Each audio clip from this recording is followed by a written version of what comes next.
This is a lecture from Open Tuition. To benefit from the lecture, you should download the free lecture notes from opentuition.com. This is a lecture about impairment of goodwill, but where we're using proportionate or partial goodwill.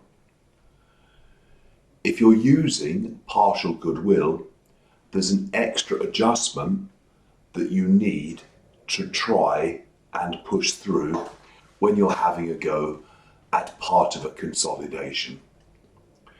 It's not the most important thing in the world, but obviously it's worth a couple of marks and worth being able to do.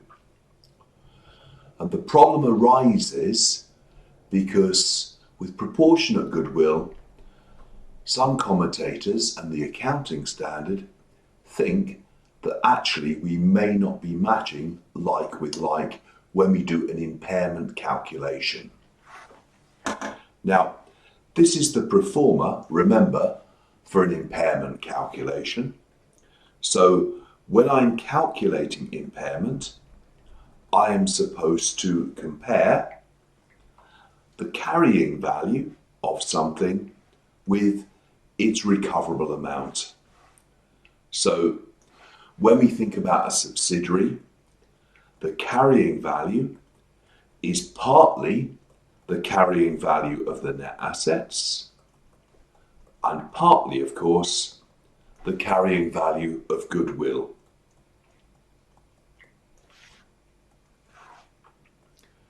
Together, as we'll learn about in the impairment chapter, they're known as the cash generating unit.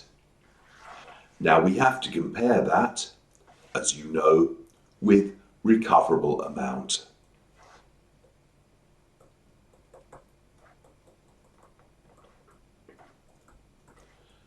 So how much I can sell the subsidiary for, or possibly how much money it could earn in the future, but more about that in the impairment chapter. Now, the problem is that the net assets are consolidated in 100% terms. So we've always got 100% of the net assets. That's not a problem. The recoverable amount is also 100%, but the goodwill is only measured on the share of the subsidiary that we own. So it's argued, therefore, that perhaps we're not matching like with like. So the adjustment itself, again, is explained in the notes in just a second. So coming back here to the notes, then you can see that we've said that in the second paragraph, the goodwill reflects the partial goodwill, only the parent share. So what we have to do for the sake of the calculation is to gross it up. So we say, for example, if the goodwill on 80% of the company is 8, then theoretically, the goodwill on 100% of the company would be 10. And you might say, well, that's very theoretical. That's the way the calculation is. Very important to note in the notes that this grossing up is only for the sake of the impairment calculation. There's nothing goes into the ledger or anything like that. All we're trying to do is say, to work this out, you'd almost do it, sometimes I would say, on the back of an envelope. Let's see if I can calculate this amount. Now, we've got an example again to have a go at, and that example is across in the notes directly under the explanation. Pause this if you like for a minute while you have a read.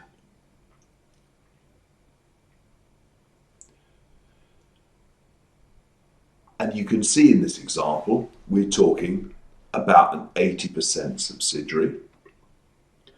We're told that originally we bought it for 60.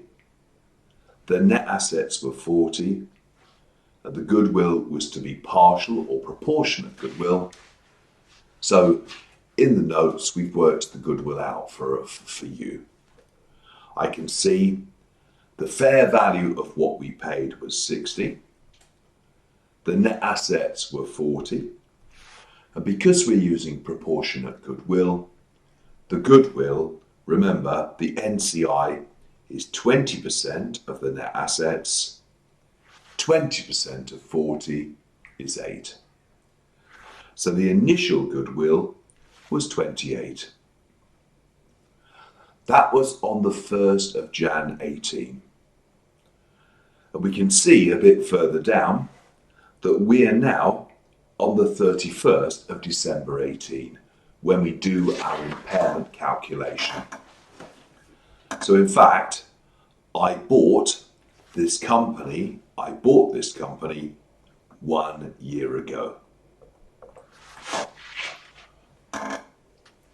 In the meantime, that company has actually made a profit, it says further down here, doesn't it, of 10. And they're doing an impairment calculation, and the recoverable amount, again, is 45. So we've got all the information we need, and I'm going to show you how to plug that through the workings. The first thing we're going to do is to set up an impairment working, so I can use this one here. I'll call that working 1. This is on the 31st of December. On that date, the carrying value of the net assets, well, we know that a year ago, the carrying value of the net assets was 40. That will now have increased by 10, the profit for the year. So the carrying value of the net assets has gone up. 40 plus 10 is 50.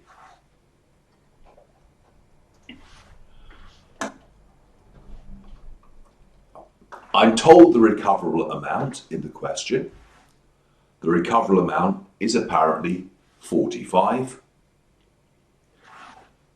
And I also know that the carrying value of the goodwill is 28.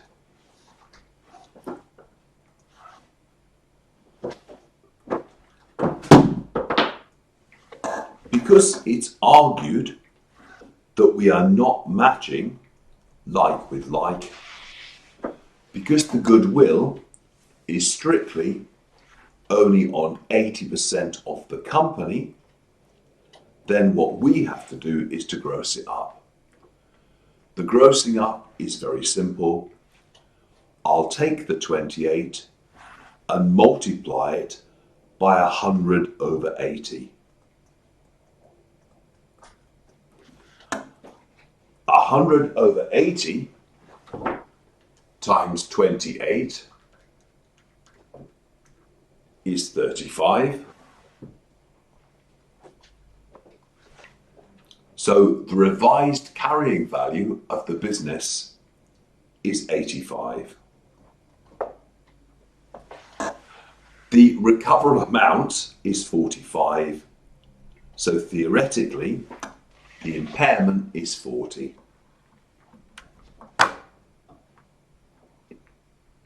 Having decided that, I now need to allocate the impairment to the assets in the cash generating unit.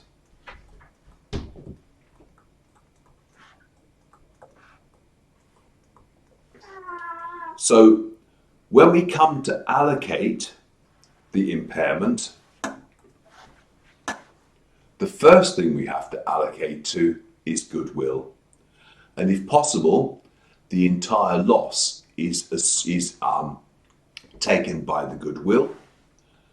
In fact, in this case, that's not going to happen. But first of all, I'm going to allocate to goodwill. The value that I had in working 1 for goodwill was 35. Secondly, I'll allocate the rest of the loss to the other net assets. Again, back in working one, the other net assets, again, were 50. So I can allocate the rest of the loss against some of that 50. That's another 5. The loss is now allocated. Finally, and this is the bit that you probably won't like as much as some of the others, I can now restate my SOFP, restate the financial position of everything in connection with the subsidiary. In respect of the subsidiary, I've of course got my net assets, and I've also got my goodwill. So I'm just writing down goodwill and net assets.